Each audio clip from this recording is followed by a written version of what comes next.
भगवान शिव और माता पार्वती के विवाह की कथा बहुत रोचक है। ऐसा कहा जाता है कि पार्वती से विवाह रचाने के लिए भगवान शिव भूत प्रेत और के साथ बारात लेकर पहुँचे थे। आइए जानें शिव पार्वती विवाह की इस अनोखी कहानी के बारे में। भगवान शिव को देवों का देव कहा जाता है। उन्हें तीनों लोक में सबसे महान तपस्वी भी बताया गया है। यह तो आप अच्छे से जानते होंगे कि भगवान शिव का विवाह माता पार्वती से हुआ था। माता पार्वती ने शिव जी को पति के रूप में पाने के लिए कठोर तपस्या भी की थी। कहा जाता है कि माता पार्वती पूर्व जन्म में माता सती थी।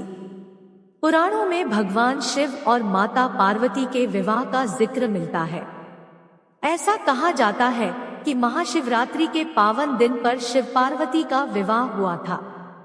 चलिए आपको बताते हैं शिव पार्वती विवाह की एक अनोखी कहानी के बारे में। माता पार्वती को करनी पड़ी थी कठोर तपस्या। पौराणिक मान्यताओं के अनुसार माता पार्वती पूर्व जन्म में राजा हिमवान और रानी मैनावती की पुत्री थी। माता पार्वती हमेशा से ही शिवजी से विवाह करना चाहती थी, लेकिन शिवजी को पाना इतना आसान नहीं था, जिसके लिए माता पार्वती ने कठोर तपस्या शुरू की। पार्वती की तपस्या से तीनों लोक में हाहाकार मच गया और बड़े बड़े पर्वत भी डगमगाने लगे। यह देख शिवजी भी माता पार्वती की तपस्या से प्रसन्न हुए और उन्हें दर्शन देकर किसी राजकुमार के साथ विवाह करने की सलाह दी, लेकिन पार्वती ने साफ इनकार कर दिया। माता पार्वती ने कहा कि वो मन में ही शिव को अपना पति मान चुकी है, इसलिए किसी और से विवाह करना उनके लिए असंभव है। भगवान भोलेनाथ अपने प्रति पार्वती का इतना प्यार देखकर उनका मन पिघल गया, जिसके बाद वे पार्वती से विवाह के लिए तैयार हो गए। अनोखी बारात लेकर विवाह करने पहुँचे शिव जी। एक पौराणिक कथा के अनुसार शिव जी माता पार्वती से विवाह रचाने के लिए पहुँचे तो उनके साथ भूत प्रेतों की बारात लेकर पहुँचे। इन बारातियों ने ही शिव जी का श्रृंगार किया था। शादी के लिए भगवान शिव भस्म से श्रृंगार किए हुए बारात में पहुंचे थे और उन्होंने हड्डियों की माला पहनी हुई थी। भगवान शिव की ऐसी अनोखी बारात देखकर सभी डर गए और हैरान रह गए। रानी मैनावती ने कर दिया था विवाह से इनकार। पार्वती की माता मैनावती ने जब शिवजी को देखा तो विवाह से साफ इनकार कर दिया था। इसके माता पार्वती ने शिव जी से प्रार्थना की और कहा कि वह विवाह के रीति रिवाजों के अनुसार ही तैयार होकर आए। माता पार्वती के आग्रह करने पर शिवजी मान गए और शिवजी दूल्हे के रूप में तैयार होकर आए। जब शिवजी दूल्हा बनकर तैयार हो गए तो उनका दिव्य रूप देखकर सभी हैरान रह गए, जिसके बाद रानी मैनावती भी विवाह के लिए राजी हो गई। इसके बाद भूत प्रेत, सभी देवता, सृष्टि के रचयिता ब्रह्मा जी और सभी बारातियों की मौजूदगी में शिव पार्वती का विवाह पूरा हुआ। भगवान शिव और पार्वती की शादी बड़े ही भव्य तरीके से आयोजित हुई। पार्वती की तरफ से कई सारे उच्च कुलों के राजा महाराजा और शाही रिश्तेदार इस शादी में शामिल हुए, लेकिन शिव की ओर से कोई रिश्तेदार नहीं था, क्योंकि वे किसी भी परिवार से ताल्लुक नहीं रखते। आइए जानते हैं आगे क्या हुआ। भगवान शिव की शादी में आए हर तरह के प्राणी। जब शिव और पार्वती का विवाह होने वाला था तो एक बड़ी सुंदर घटना हुई। उनकी शादी बहुत ही भव्य पैमाने पर हो रही थी। इससे पहले ऐसी शादी कभी नहीं हुई थी। शिव, जो दुनिया के सबसे तेजस्वी प्राणी थे, एक दूसरे प्राणी को अपने जीवन का हिस्सा बनाने वाले थे। उनकी शादी में बड़े से बड़े और छोटे से छोटे लोग शामिल हुए। सभी देवता तो वहां मौजूद थे ही, साथ ही असुर भी वहां पहुंचे। आम तौर पर जहां देवता जाते थे वहां असुर जाने से मना कर देते थे, और जहां असुर जाते थे वहां देवता नहीं जाते थे। शिव पशुपति हैं, मतलब सभी जीवों के देवता भी हैं, तो सारे जानवर, कीड़े मकोड़े और सारे जीव उनकी शादी में उपस्थित हुए। यहाँ तक कि भूत पिशाच और विक्षिप्त लोग भी उनके विवाह में मेहमान बनकर पहुँचे।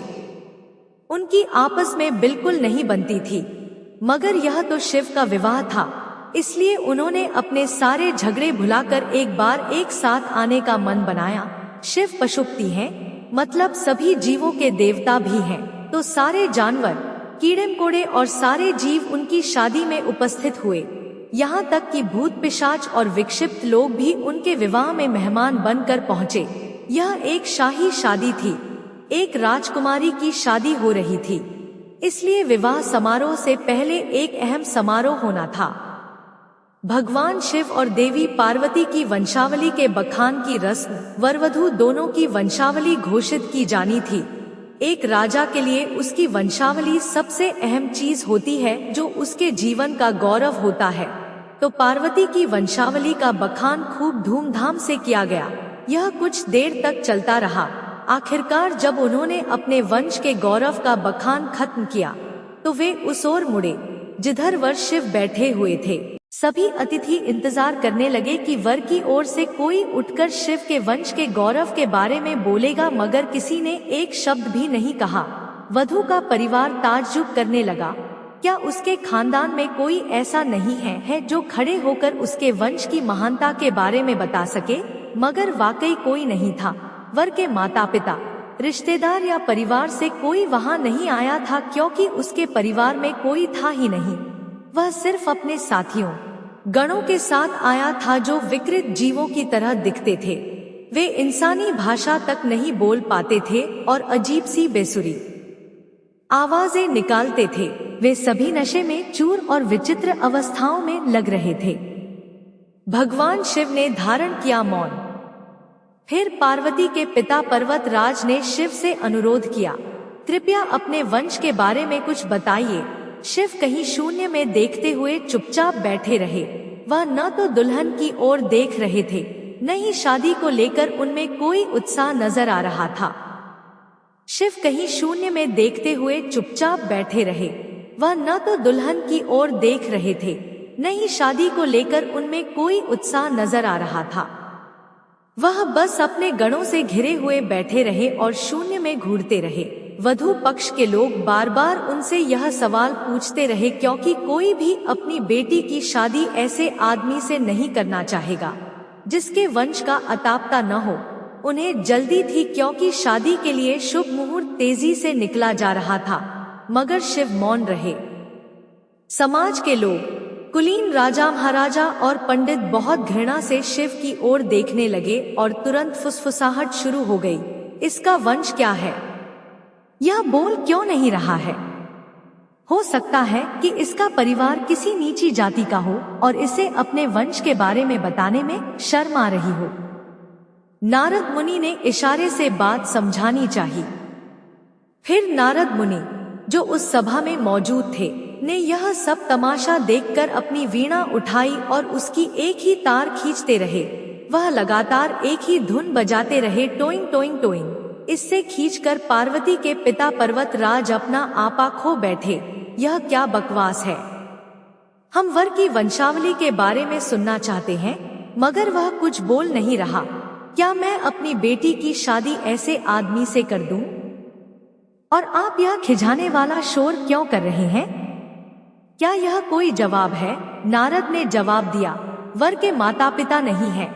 राजा ने पूछा, क्या आप यह कहना चाहते हैं कि वह अपने माता पिता के बारे में नहीं जानता? नारद ने सभी को बताया कि भगवान स्वयंभू हैं। नहीं, इनके माता पिता ही नहीं है, इनकी कोई विरासत नहीं है, इनका कोई गोत्र नहीं है, इसके पास कुछ नहीं है, इनके पास अपने खुद के अलावा कुछ नहीं है। पूरी सभा चकरा गई। पर्वत राज ने कहा, हम ऐसे लोगों को जानते हैं जो अपने पिता या माता के बारे में नहीं जानते। ऐसी दुर्भाग्यपूर्ण स्थिति हो सकती है, मगर हर कोई किसी न किसी से जन्मा है। ऐसा कैसे हो सकता है कि किसी का कोई पिता या माँ ही न हो? नारद ने जवाब दिया, क्योंकि यह स्वयंभू है। इन्होंने खुद की रचना की है। इनके न तो पिता है न माता, इनका न कोई वंश है न परिवार। यह किसी परंपरा से ताल्लुक नहीं रखते और न ही इनके पास कोई राज्य है। इनका न तो कोई गोत्र है और न कोई नक्षत्र, न कोई भाग्यशाली तारा इनकी रक्षा करता है। यह इन सब चीजों से परे है। यह एक योगी है और इन्होंने सारे अस्तित्व को अपना एक हिस्सा बना लिया है। इनके लिए सिर्फ एक वंश है, ध्वनि, आदि, शून्य। प्रकृति ने जब अस्तित्व में आई तो अस्तित्व में आने वाली पहली चीज थी ध्वनि। इनकी पहली अभिव्यक्ति एक ध्वनि के रूप में है। ये सबसे पहले एक ध्वनि के रूप में प्रकट हुए, उसके पहले ये कुछ नहीं थे। यही वजह है कि मैं यह तार खींच रहा हूँ।